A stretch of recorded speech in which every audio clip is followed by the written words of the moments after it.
Hello and good afternoon. I welcome all of you here today. My name is Stephanie Afric. I am the Vice President of the I Believe Israeli Women Global Movement. We are a movement who are standing in solidarity with Israeli women and fighting the denial and disinformation surrounding the sexual atrocities of October 7th. We have a very important webinar for you today, and I'm very thankful for you all being here.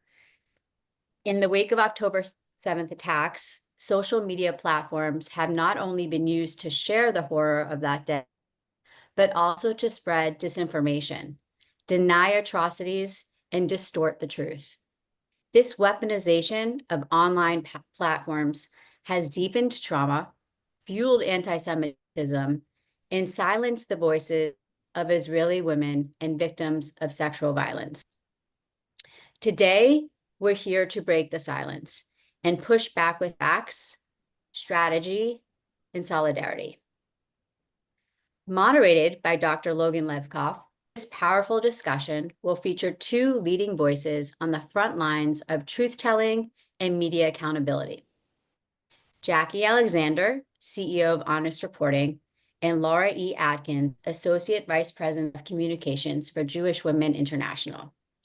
Together, they'll examine how disinformation spreads, the tactics used to manipulate public perception, and what we can all do to combat it. Before we begin, I'd like to briefly introduce our moderator and our panelists. Dr. Logan Levkoff is a nationally recognized expert in sexuality, relationships, and anti-Semitism education. She's been featured on Good Morning America, Oprah, and CNN, and was named a top 50 pro-Israel influencer. Logan holds a PhD in human sexuality, marriage, and family life education from NYU, and brings over 2 decades of experience in education and activism. Laura E. Atkins is an award-winning journalist who has appeared in the New York Times, the Washington Post, NPR, and more. She currently serves as Associate Vice President at Jewish Women International, where she combats gender-based violence and advances women's leadership. And Jackie Alexander is a CEO and President of Honest Reporting and a former senior APAC professional with over 15 years of experience. She was recently named one of the Allgemeyer's top 100 people positively influencing Jewish life and holds an MSc in International Relations from the London School of Economics. We are so grateful to have this remarkable panel today, and we will begin very shortly. At the end, we will have room for Q&A for the last 10 minutes or so. If you could please put your questions in the chat, I will monitor them and read them, then our panelists can answer. So without further ado, Logan, I'm going to turn the program over to you, and thank you all again. Thank you, Stephanie. Thank you all, our panelists, as well as all of you watching, for being here today.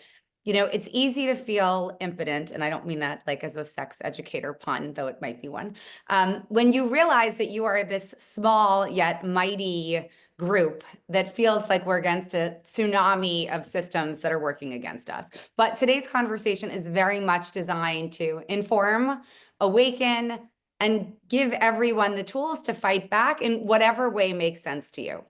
So to start, Jackie, I grew up in a time disinformation was not a word, and yet I feel like I see it all the time.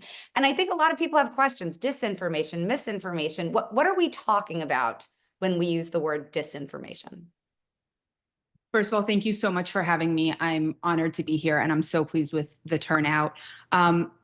Look, that's a perfect place to start this conversation, because misinformation and disinformation are frequently used interchangeably, and they're actually two completely different aspects. And I have some examples to show. I'm going to screen share in a bit. But misinformation is exactly what it sounds like: getting the information wrong, whether maliciously or naively. It's someone who is spreading bad information. Then there are organized disinformation campaigns that are organized to push a specific narrative, and you see them happening whether it's the same topic or the same word. So this has been a huge issue post October 7th, and I'm going to screen share so that I can show you an example or a couple of examples. So this is an example of misinformation. If you guys haven't heard, this was something that spread in the last couple of days. This is an image of a Palestinian girl named Rahaf who is suffering from severe malnutrition due to an undiagnosed medical condition. She could not be treated in Gaza. She has since been evacuated to the UAE for further medical treatment. 4 days after she was evacuated with her mother to the UAE, Trita Parsi, who is affiliated somewhat with the Iranian government, put out a tweet. Israel starved her to death 2 days ago. Daryl Cooper, who has recently found fame on Joe Rogan, who's been quoted, he's a Holocaust denier. His history leaves a lot to be desired, his knowledge of history. He reshared that. It got seen hundreds of thousands of more times, doubled down. And when people asked for him for his source, he said, well, I trust Trita Parsi. Everyone pointed out that there were Palestinian sources confirming that this child had been evacuated to the UAE for medical treatment. Trita Parsi ended up deleting his post, and then it took another 12 or 18 hours before Daryl Cooper did. But this is a great example of what misinformation is. Someone taking something, whether it's real or not, and sharing it, whether maliciously or naively. Over the last week or so, the campaign of Israel inside Gaza militarily has increased. That's where we see disinformation campaigns. Sorry, that was another misinformation example. I'll go back to it in a minute. This is disinformation campaigns. Dozens of people who are tweeting the exact same thing. Everyone is going online to say goodbye. I'm going to go to sleep tonight and not wake up. And I don't mean to make fun of what they're going through. Living through war is absolute hell. I am lucky to have never had to do that. That being said, recognizing when thousands of people are tweeting the exact same thing starting on the exact same day, that is not organic. That is a disinformation campaign used to raise awareness. The reason that I have those two red boxes around those two tweets is because this was another example of misinformation. Someone who took a real picture from December 2023 and republished it, making it seem as though it happened just yesterday in Gaza. Right? So a lot of times misinformation is taking real events and either putting them out of context, out of the timeline, or out of location to give a sense of something that is not real that's happening. But that's the difference really between misinformation and disinformation. So, there are so many media sources today, right? It seems like everyone has a source. There are millions of options, and there's no way really to tell who's getting what information. And obviously, the information that my children are getting in their age demographic is very different than the information that I am looking for. So I guess where are people getting their information based on where they are age-wise? If it's based on location, where are people getting their news? Okay, great question. And I want to answer that in two different ways. It's very important to know that in 2021, 51% of all Americans under the age of 30 were getting their news primarily from social media. That information is now 4 years old. That number has only increased. In the 2024 presidential elections in America, 24% of all Americans across all demographics got their news about the election entirely and solely on social media. So social media is absolutely increasing as a source of information, not just for the younger demographic, but across all demographics. And on social media, not all things are equal. So if you think about, let's say, people above the age of 50, they're getting their news on social media, but they're going to traditional media sources, which is dangerous in its own right. But they're going to Instagram to see what Wall Street Journal, New York Times, CNN, BBC, is saying on social media.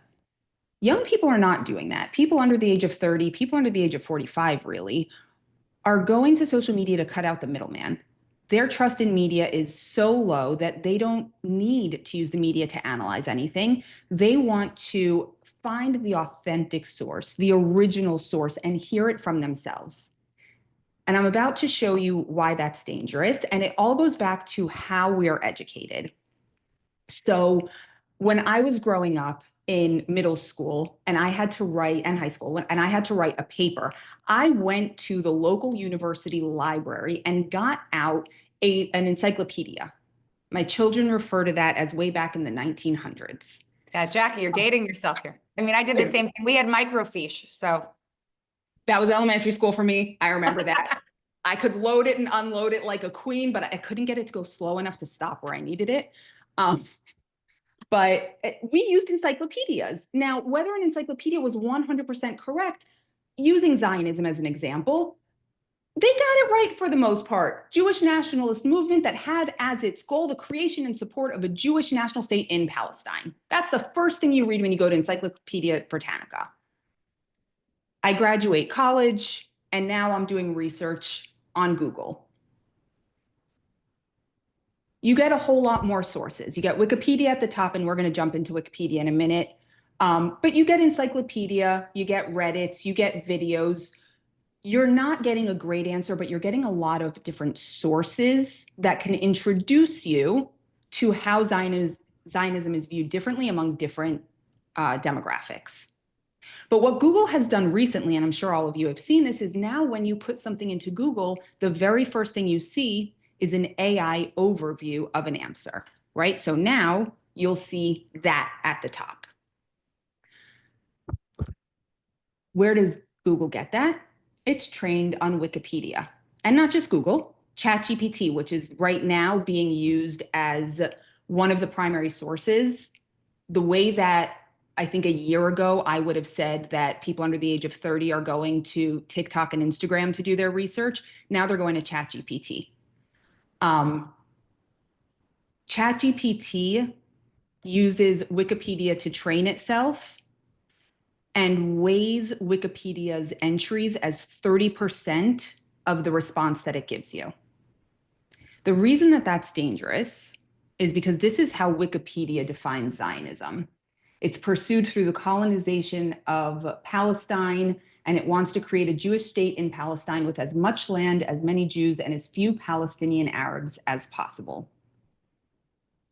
So, I'm sorry, the arrival of Zionist settlers started the Israeli-Palestinian conflict. Besides the fact that this is completely historically ahistorical, this is now 30% of every answer in ChatGPT. And when it was pointed out to Sam Altman, all of the problems that that raises, because there's been a lot of research on Wikipedia in the last year, his response was, can you find me another source that has as much general knowledge as Wikipedia does? Because if you can't, I'm not changing anything.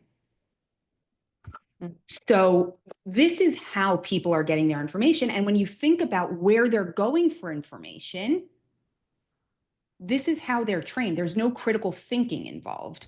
And just to end the education slides, most people under the age of 30, again, as of a year ago, use the search engine, the search bar of TikTok and Instagram the way that the rest of us would use the search bar of Google.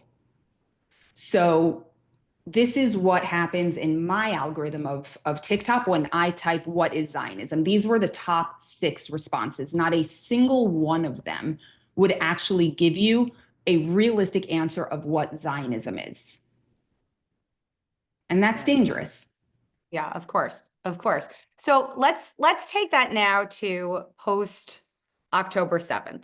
What is the shift? And we will certainly get to the sexual violence piece of it, but what is the shift in disinformation campaigns from, let's just say, your typical deliberate disinformation campaign against Zionism and Jews in Israel to now this event happened. How does that trajectory change? There was an avalanche of misinformation and disinformation in the wake of October 7th. I mean, it went from what seemed like a lot on October 6th of anti-Israel and anti-Semitic information, we now understand to have been a trickle, and now we're drinking from a fire hose. There's no other way to explain it. The way that our community and my organization in particular had to respond to this was a seismic shift in strategy. This could no longer be well-meaning people manually looking at things on the internet. We now had to start employing machine learning and AI in order to collect and analyze and understand the disinformation campaigns that were happening, because you're not only dealing with humans on the other side, you're dealing with bot farms, right? Collections of computers that are either humans behind these computers or AI machine trained bot farms, and not all of them are what you would think. Some of them are Iranian, some of them are Russian, some of them are Chinese. A lot of them exist in the former Soviet republics. And they are amplifying things in a way that we could never keep up with if we still operated the way we used to. And what's really interesting is that genocide started trending 3 days after October 7th. Not the fact that Hamas had done a genocidal attack on Israelis, but the genocide of Palestinians in Gaza started trending 3 weeks before Israel actually had a ground campaign in Gaza. That is organized. That they were prepared for this in a way that we never could have even thought of. Right. And now we're seeing that they were absolutely playing the long game and had this all planned out. So Laura, you've been working in this space exploring sexual violence for some time. What is unique to what you are seeing in post October 7th Israel and the conversations around the sexual violence on October 7th versus the way in which we treat all other sexual violence around the globe?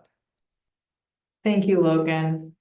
So something that was very unique to what happened in Israel, I was on the ground reporting as early as October 9th from Israel, and there were official reports that sexual violence had occurred very soon after. While I was still there in October, President Biden at the time confirmed there had been sexual violence. There was evidence emerging from first responders.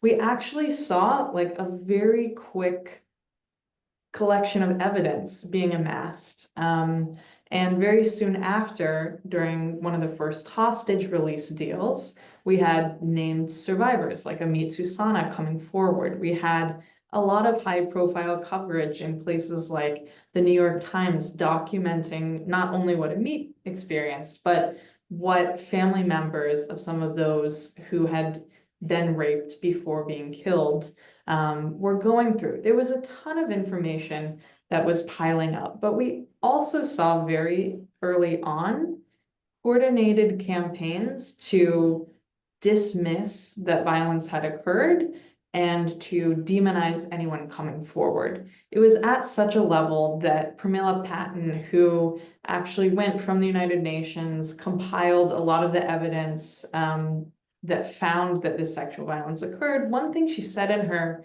report was that they had a lot of trouble speaking to victims and their families because of the media climate and because of the disinformation and just the vitriol that survivors, particularly from Israel, are facing.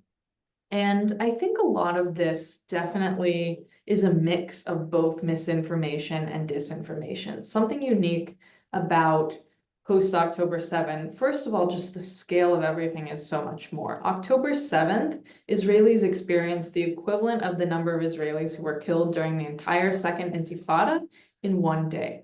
The scale of devastation is just beyond. But what's also different, as Jackie alluded to, is the role of social media and particularly short form video in people's lives. Something we saw on TikTok in particular, there was an early Wall Street Journal investigation that created accounts as 13-year-olds on TikTok. And they found within the first 10 or so swipes, they were getting explicit, violent video footage from the conflict. And the average Gen Z person spends more than 3 hours on TikTok or Instagram a day. This is not watching the nightly news and seeing Vietnam happen and being removed from it. This is holding something inches from your face and seeing the brutality head on.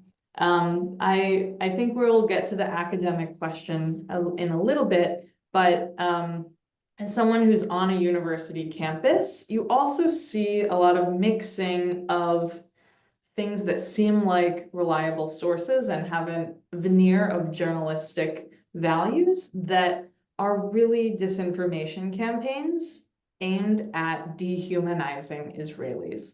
There is unfortunately some rhetoric that has taken hold that if you humanize Israelis, that means you support the most right-wing extreme version that wants to destroy Gaza. That is very much a narrative that has taken hold. I'm in a graduate program. I've had professors tell me that. So I think that a lot of this comes from just not being willing to see Israelis as fully human. And combine that with the social media ecosystem that exists today, as well as bad actors like Russia and China, who really do have a vested interest in sowing discord in the US. And they're using this, unfortunately, the suffering of Israelis and Palestinians as a convenient tool. All of those things are creating a toxic storm in which the Israeli women who have come forward and the many more who were killed and silenced just aren't believed or are demonized. So it's abundantly clear, and as someone who works in the sexuality space, I mean, silence would have been nice, right? Silence from these organizations, from the women's groups, from the sexuality groups, from the consent groups would have been blissful in comparison to what they did, which was full sexual violence denial. Unapologetic. You know, they're the first people, when you say there is evidence, there is admission, they say, that wasn't real. So, you know, I guess the question is, how do we, because this is what people want to know, how do we deal with this changing definition of what truth means? You know, how do we engage in conversations with people who have a version of truth that perhaps is not fact-based? I think on multi fronts, right? You can't just insist that a worldview that prioritizes personal experience and individual truth is bad. You can't just demonize it. You also have to speak that language. For example, a lot of what we do through I Believe Israeli Women is elevating the stories of individual survivors and witnesses to sexual violence, because it's a lot harder, I mean, not online, but it's a lot harder to take someone who says, I lived through this, I experienced, this is what I had with my senses. If you showcase more of what they are saying, instead of trying to debate in that sort of fashion, I think that's very powerful. And that's also what most survivors have told us that they really want. Right now, we're in an environment where a lot of people, including us right now, are speaking for Israelis in some sense. And the more that we can elevate the actual voices of Israeli women, of Israelis who have gone through this hellish war, I think that's very powerful. But I think also just the more prepared we are with both information, but also our own emotions and not getting disentangled in that, being clear-headed, I think always helps, but it is so challenging right now. Yeah. I'm taking that a little personally, that one, being clear-headed. What do you mean? Always. Jackie, what, you know, as someone who studies disinformation, right, and you are in the trenches of it, how did the sexual violence piece impact the disinformation, or how did the spread of disinformation impact the barrage of sexual violence denial post the 7th? You might have a slide. I do. I think it's out of order though. So give me a minute to get to it. That's don't worry. But the sexual violence was a key part, or the denial of sexual violence was a key part in the disinformation campaigns that we saw. And I think it was on both levels. It was on misinformation and it was on disinformation. And the UN report, actually, I want to show that slide because it's really important to understanding just how people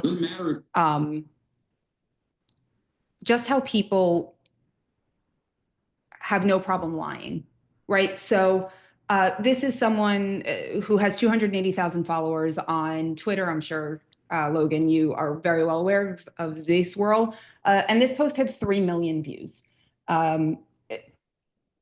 Jumping from 26 to 95 right off the bat, you can see that they are clearly cherry picking the information. And the other thing that really should give it away is the fact that sentences typically don't start this far indented, right? But this, again, on this one post was 3 million views.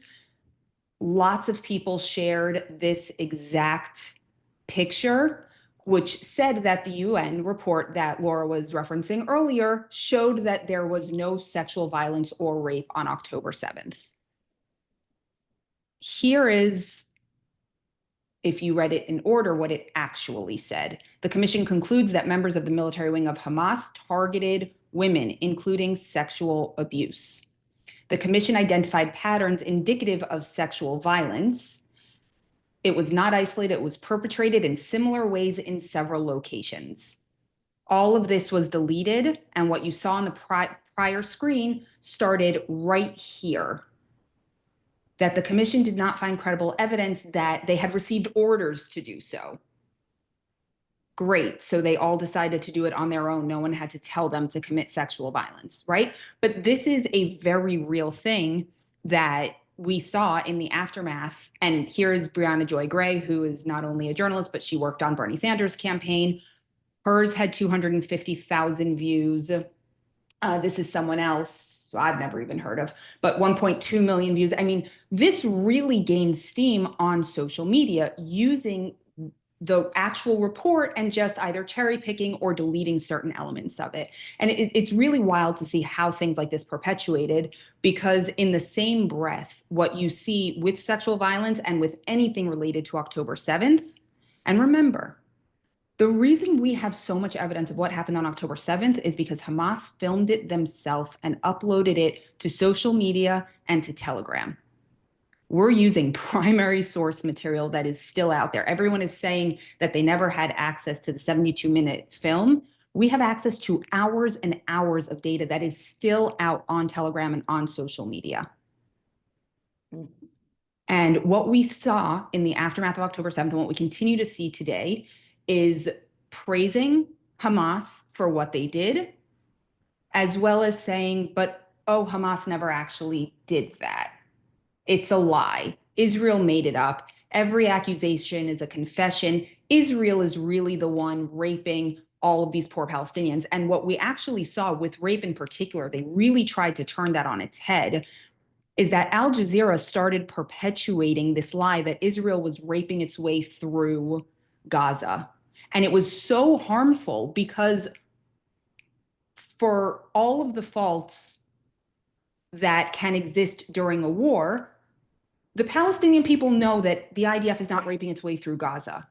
But because the way that Al Jazeera was spreading it was so credible, there was such an uproar within Gaza itself, it was leading to problems. Hamas had to call or Telegram, or they had to get in touch with Al Jazeera and have Al Jazeera pull the story. But that's what we're seeing post October 7th. It is a celebration of the act, as well as taking all responsibility and agency for it away from Hamas and putting it onto the IDF. So I have a question that I'm sure it doesn't have a simple answer, and it might not even be fact-based. It might be based solely on your opinion. But, why do you think the disinformation around October 7th spread so quickly to people who one might think would not fall for things that were so obvious, like passages cut out of a UN report? Is it just anti-Semitism? Like, where do we think that, from a society perspective, where do we think that comes from? Why the desire to so quickly spread things that are so virulent and so questionable in terms of just how they're presented as fact? There's a lot of money in this. There's a lot of money invested by allies of both Hamas and the Palestinian cause more broadly. Recent reports by the Wall Street Journal show the extent of Qatar's investment, not only in American university campuses, but in Al Jazeera. And I think a lot of people, even I'm in a graduate Middle Eastern Studies program, a lot of people are surprised to hear that Al Jazeera is state-funded media. There's been kind of in the same way, forgive the parallel, that Republicans invested over 25 years in building the infrastructure to overturn Roe. There has been decades of investment by allies to the Palestinian cause in building a media apparatus. For example, when I was reporting in Israel and the West Bank in October, there are dozens and dozens of organizations who will take you by the hand into the West Bank, have you sit with family members who have lost loved ones, who will set up the photo for you to have on your news broadcast.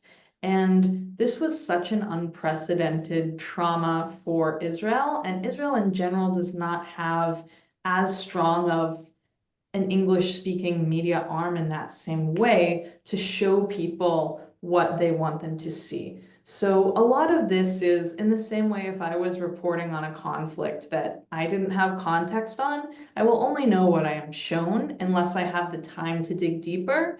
And nowadays, most reporters, they have to file at least one story a day. They don't have time to build that deep knowledge. So what you have is journalists being shown a certain reality, publishing it in those publications that they write for. And in addition, you're seeing billions of dollars invested in this video and photo footage coming out of Gaza. Western journalists cannot really go into Gaza right now. So the only people sending out information are those who have negotiated their ability to be there with Hamas, with a few exceptions like Douglas Murray, who the IDF will take in, but he's one person. You really have an infrastructure. This is not about people being naive and gullible as much as it is, there's a really sophisticated apparatus that we're up against. And coupled with the fact that war is really brutal and awful, the pictures that we're seeing are awful. And when you compound that over the last 600 days, that has an effect on the people that are seeing it. Well, Look, and if, sorry. sorry, go for I it. would say, I think that's absolutely right. I would add a couple of things though. We work directly with the foreign journalists based in Israel, and to some extent, I agree that they're working on a deadline. They have too much to file, and they're not seeing enough. On the other hand, I will also say that there are far too many times that they are exposed to details and nuance and truth that they are choosing not to report on. And to answer some of the other stuff in terms of why this is spreading, I think there are really two things. People don't recognize that in addition to the very well-funded campaign that Laura referred to, Hamas and Hezbollah, for that matter, actually have a very sophisticated media arm that includes training that both of journalists and of influencers.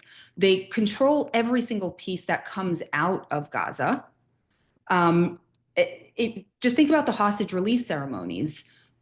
They were directed by an Al Jazeera reporter, right? Everything has a very strong message. And you saw over the 6 weeks of releases that what Hamas did during those ceremonies changed. There were certain times that everything was entirely in Arabic. Towards the end, when they realized that they weren't getting the reactions out of America that they wanted, they started wearing keffiyehs instead of the green headbands, and they started talking in English. They knew exactly who their audience was and how to address them. So you can't discount the fact that a lot of what we're seeing is absolutely directed by Hamas and via Al Jazeera. And also, look, the other side has a very simple message. Everyone had a villa in Haifa. They wear the key to it around their neck. They speak in one voice. They have one mission. They have one goal. We, as the Jewish people, and part of it is our strength, right? But we have gone so far beyond 2 Jews and 3 synagogues that the shades of gray that we live in is hurting us because we all have different ideas of where to go, and we don't have a unified voice to speak in. We don't have simplicity of messaging, and we're constantly running to catch up. You know, Someone once explained to me that the problem with Hasbara is that Hasbara means explaining. And once you're explaining something, you've already lost. The other side throws out an idea, true, false, somewhere in between. And instead of us throwing out an idea, we explain why that's wrong or why it's right, but they're missing certain contextual details. You have 3 seconds to get people's attention on social media. 3 seconds before they swipe off of you. You don't have time for context and nuance. Right. And outrage sells, And right? outrage sells. So the worse the image or the worse the statement is, the more clicks it gets. So I'm curious, and we've talked about the words and using the text and redacting some of it, but disinformation is also about imagery, right? What they're showing, the AI generated footage. So how do we, in a world that is we've called it Hollywood, we've called it, the AI generated images where you see horrible scenes and someone has 6 fingers, right? What do we look for when we want to pull out, what is real from what is disinformation? What are the best set of skills or tools that we can employ? So I think you hit the nose on the head in terms of you look at a picture and you see 6 fingers. It really sounds basic, but using your eyes is a source that could get you so far. And just ask questions. And again, I'm going to talk about things that are sensitive and understand I'm not making light of them, but we have to be able to separate out fact from fiction. And I want to talk about the famine. There is no doubt that people are hungry in Gaza. The cause is absolutely up for debate. But let's put that aside for a second. Coming out of the Holocaust, we saw pictures of groups of people, of hundreds of people that were emaciated. We don't see that in Gaza. We see individuals, usually children, who are emaciated. It's true, they're not getting the nutrition they need almost entirely because they have medical conditions that require them to have certain medicine that allows them to get in that nutrient, or because they require 6,000 calories a day in order to sustain themselves. But they are almost always pictured with a healthy adult next to them. We look at this, and as human beings, we say, that's heartbreaking. I have children. What if my child looked like that? Which is the humane approach. There would be something wrong with us if we didn't do that. But sometimes we have to take a step back and use our eyes and say, if there is a famine, why are we not seeing groups of emaciated people? Using your eyes is important. Another thing is there are a lot of videos of real atrocities out there, but there are a lot of videos that are so poorly done and yet put out. And I really can't, the only explanation I have for this is that they know people aren't looking past 3 seconds, so they don't care. And I have an example which I can show, but where they'll show 20 seconds of a dead person, except at minute 19, the nose twitches, or they move their head from this way to this way because it was starting to hurt, right? Using your eyes and really just asking some critical questions about what you're seeing is the most important thing that you can do to identify misinformation and disinformation. There are also technological tools, right? Google reverse image search exists. It was created because of a dress that J-Lo wore at one of the award ceremonies in 2009. But you can take any image and put it into Google, and it will tell you all of the times it has been found on the internet going back to the very first time. So you can see if this image is actually an image from May 2025 in Gaza, or maybe it's from Syria or Turkey or somewhere else. And using that to question when you feel something in your kishkas isn't right is important. There are also a lot of people who are doing this work for you. So following those people, fake reporter, Tal Hagen, even Shayan Sharazeda, I'm definitely pronouncing that wrong, are doing this information for you. You can find it in the comments typically of the post that you're looking at. So that's my next suggestion. Read the comments. You'll see the discourse that exists there so that you can determine whether or not you believe it. And most importantly, follow the evidence. There are horrible images that are true right now, but so many of them are faked or Pallywood or staged, and we have to be able to differentiate the fact from the fiction. Laura. I have a slightly different but related perspective. I think one of the most important questions we can ask ourselves when we see something that we're not sure about is who is the messenger and what is their incentive for saying what they're saying. Some of you may have seen in the New York Times, not Barack Ravid, another Ronan Bergman actually did hear from high up Israeli military officials that famine was looming if aid was not resumed. But we have to remember what the reasons for that are. Israel has long been concerned about Hamas stealing aid from the Palestinians. In fact, the Palestinians had a massive uprising over the past couple of months against their government. Unfortunately, the crackdown against that was what you would expect from a brutal dictatorship.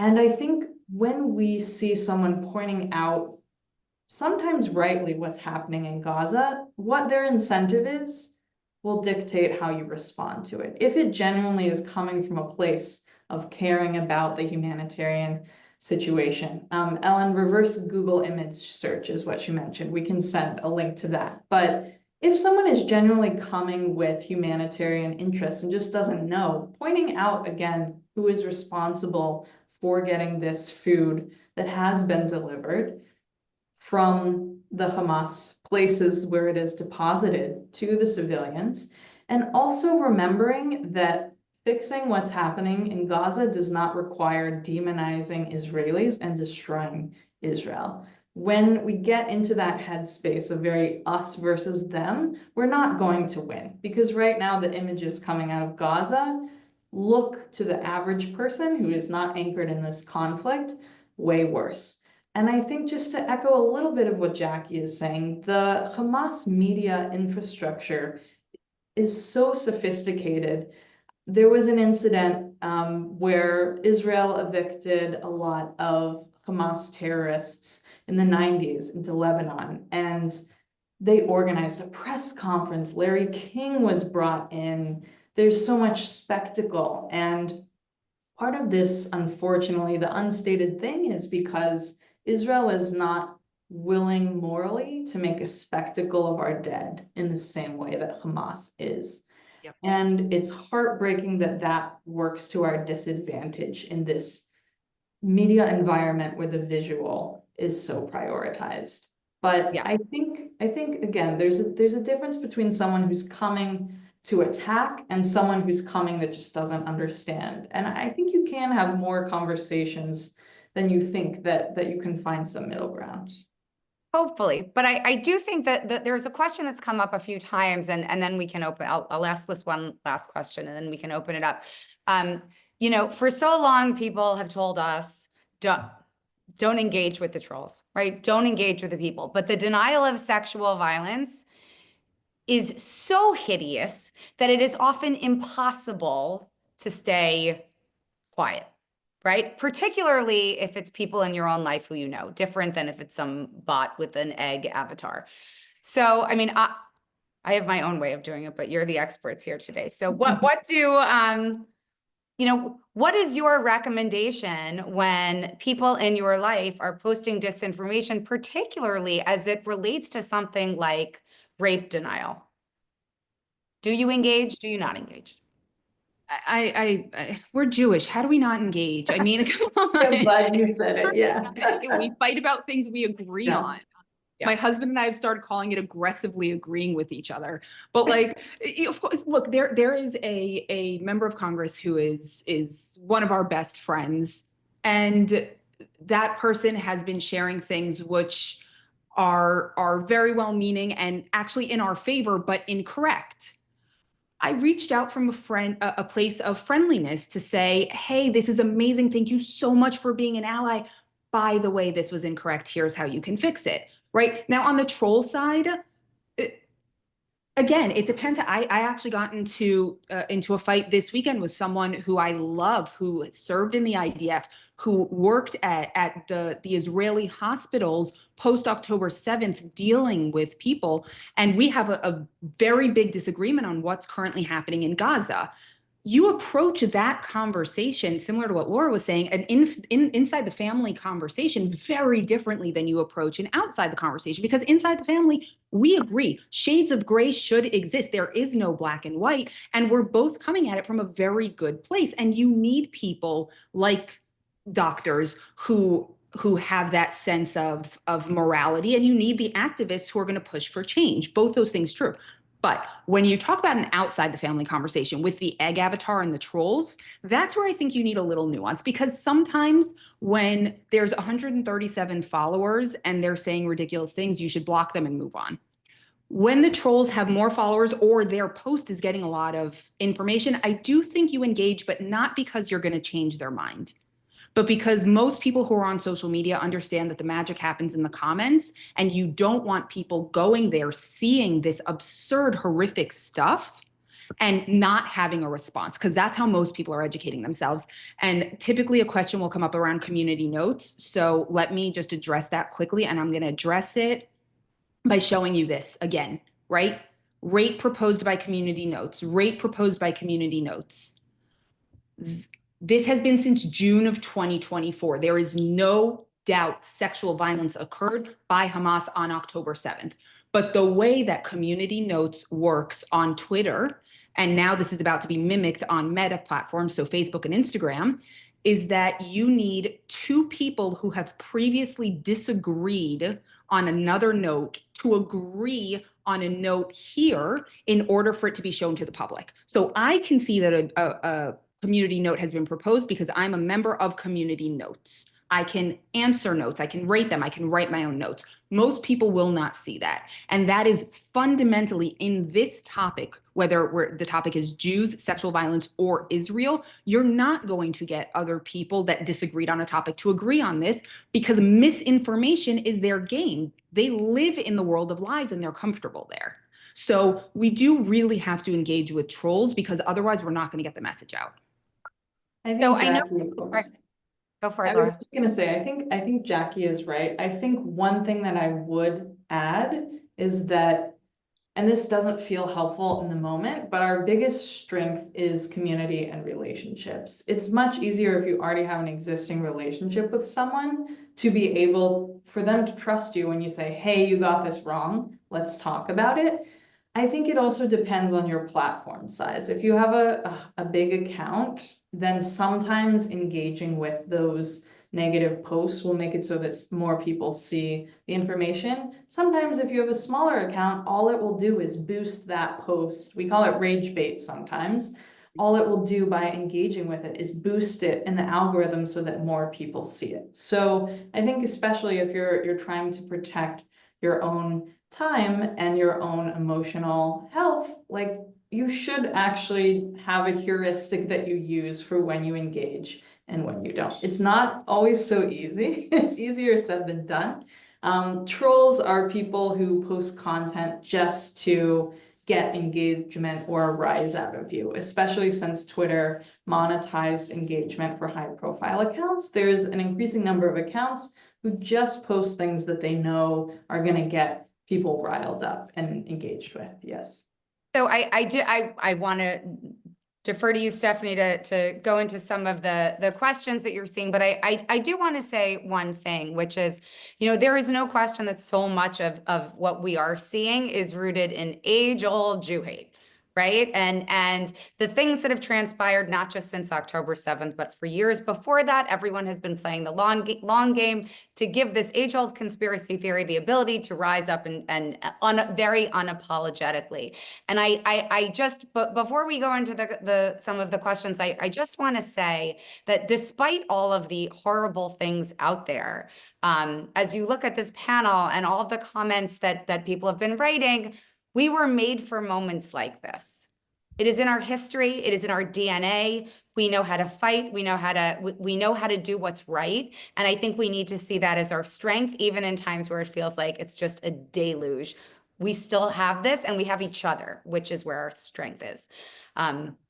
Stephanie, you're on mute. Sorry, I had to unmute myself. Thank you so much for all of your participation. I'm going to, there's a ton of questions in the chat. There's a ton of comments. I know that both Laura and Jackie have addressed some of them in here as well. One of them that I saw further on the top is, and again, I'll open this up to any of you. What are the accounts that people should be following that you suggest? And, can you share some of those with the audience? Sure. I mean, I'll jump in there. Any of you can answer. Look, you should be following Dr. Logan Lefkoff, who is hysterical online. You should be following Honest Reporting because we are very, and Laura as well, by the way, everyone on this call, we should follow each other, which we do. But there are a lot of accounts inside the Hasbara community, inside the pro-Israel community, inside the Jewish community that are doing incredible work in amplifying each other. Eitan Fishberger is great in terms of a lot of these investigations into where the money's coming from. Hen Mazik is always great in terms of, sometimes doing the investigation, sometimes doing the media, sometimes just amplifying stories that people need to hear. The accounts that I referenced earlier that help you with fact checking are Fake Reporter, Tal Hagen, and Shayan Shar. Is it? I'm gonna get that one to Stephanie, and she can send it out to you. But go to some of those accounts, see who's engaging with Logan, see who Logan is engaging with in her comments. Same thing with Honest Reporting. Same thing with Laura. See who we are trusting, who we're talking about, because that's really how Twitter was developed. Twitter was developed as a conversation mechanism, and that's how you understand how discourse is being developed. Thank you.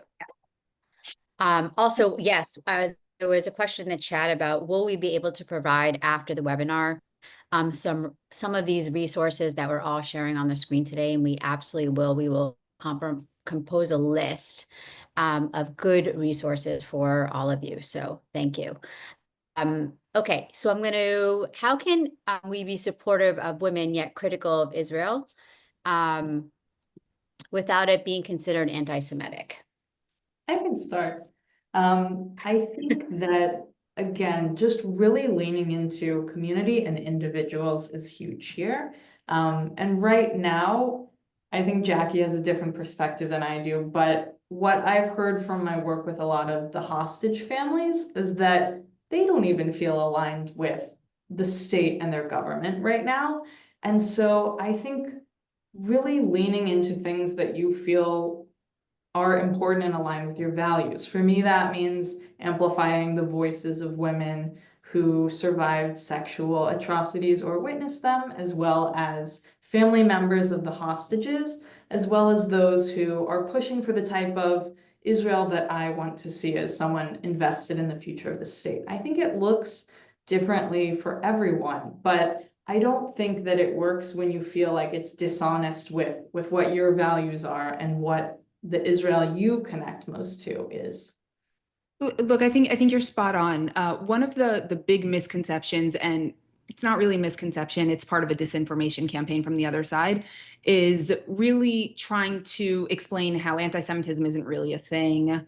And that's a lecture for another day. But the point is that you can be critical of the Israeli government and not be anti-Semitic. It's what you say, how you say it. If you say, I don't agree with the way that this war has been prosecuted, I don't see a day after plan, and any of the things of the discourse that's actually happening inside the Israeli the people right now, there's nothing anti-Semitic about that. And Laura was spot on. If you look at the hostage family forums, they are very unified in their messaging. When they talk to the press, when they refuse to talk to the press, who their audience is, how they're thanking people, what hostages do upon their release, because their end goal is to bring every single hostage home. Nothing else matters. And if I had family, God forbid, being held in Gaza, I would have the exact same position as them. I don't care about what happens tomorrow. I want my family home. And I don't think anyone can or should blame them for that being their goal. I also understand why the Israeli government has a different goal. That doesn't necessarily mean I agree with what they're doing. But having this conversation is not anti-Semitic. Saying that Israel is committing a genocide when the civilian to combatant ratio is better than any other war in recent history, is anti-Semitic, right?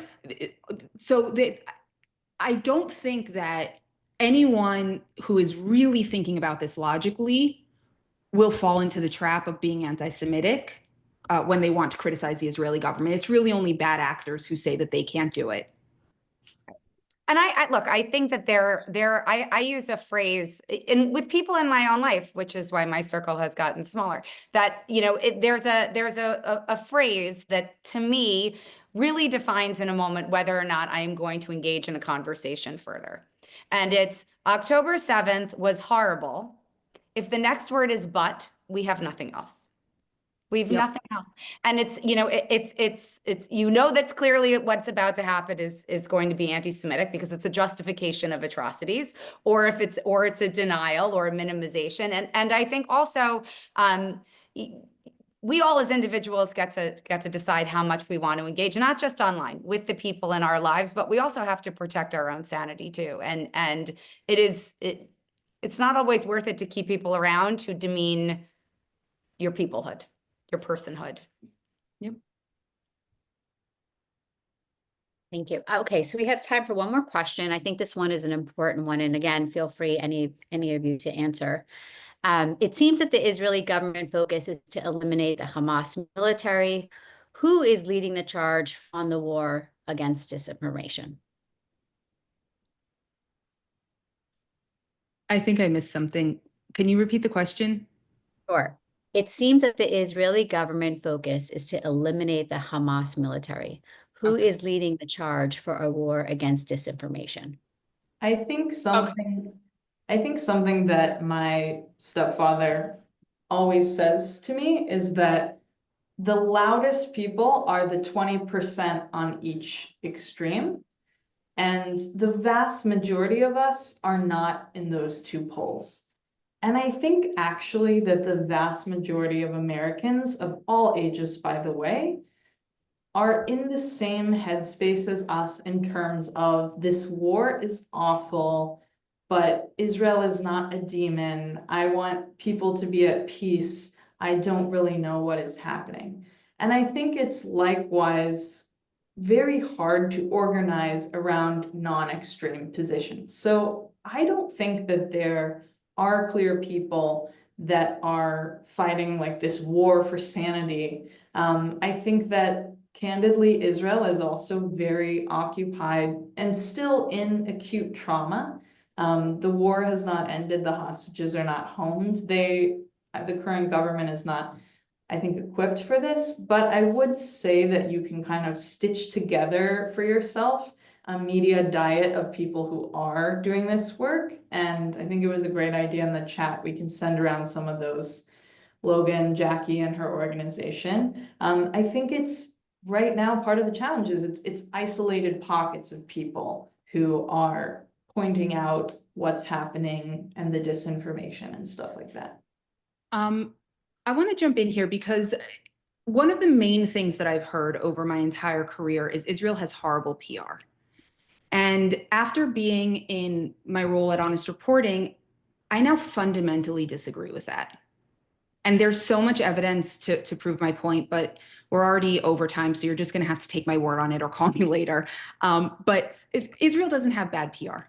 It is also true that going back 40 years, Israel comes from the mindset of they're never going to believe us anyway, so we're not going to deal with the media, which works to their disadvantage. But I have been in the places where the correct information is being given or where the Israeli government or nonprofits inside Israel are begging media to tell a specific story and they can't get it done. I will tell you a personal experience.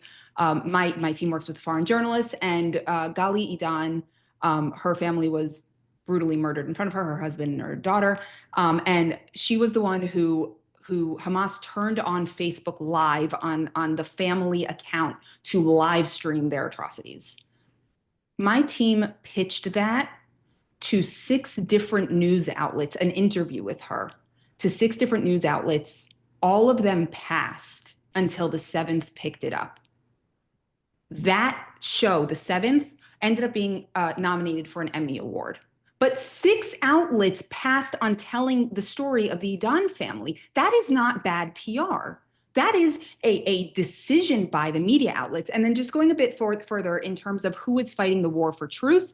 Look, the Israeli government just authorized a $150 million budget for the foreign ministry. And part of what they're doing is they're creating a media war room. And they are going to be assessing global media trends so that they can better prepare their frontline staff, think foreign ministers around the world, in order to how best respond to this. Now, again, the problem with all government initiatives is there will beyond this specific government? Will it continue to be funded? Will they be able to get up off the ground? Because there are already nonprofits like my own that are doing this, have been doing it for far longer, and are far further advanced in terms of AI to help the monitoring, and the government is starting from scratch. But they are taking this seriously. And here's the final thing that you have to remember about the Israeli government. The Israeli government has 3 audiences. First and foremost, their audience is the Israeli people. Your role as a government is to take care of your domestic population. So when they are speaking, they're first and foremost speaking to their people, and they have to present strength so that the people believe that they will be taken care of. They lost a lot of that trust on October 7th, and they haven't won it back yet. And that's how they have to be speaking. Their second audience is to all of the bad actors in the region and in the world who want to destroy Israel. They need to speak from a position of strength to deter those bad actors from attacking them. Their third audience is everyone else. And in order to speak to those people the way that we would want them to, they can't speak from a position of strength. They have to be empathetic, and they have to be soft, and they have to be this and that and a million different things, which they can never be after they've spoken to the first 2 audiences. So that's why there is this whole industry of other people who are telling Israel's story and fighting these fights. Amazing. Thank you. I want to be mindful of everybody's time. I want to thank everybody for joining us today. I just wanted to briefly share that I believe Israeli women were committed to standing against the denial and disinformation. And we really invite you to be a part of our movement. I hope that you will go to our website and sign up. We will respond. We will be able to send out a list of resources to all of you that were on this call. And thank you again to our panelists. We really appreciate the information today.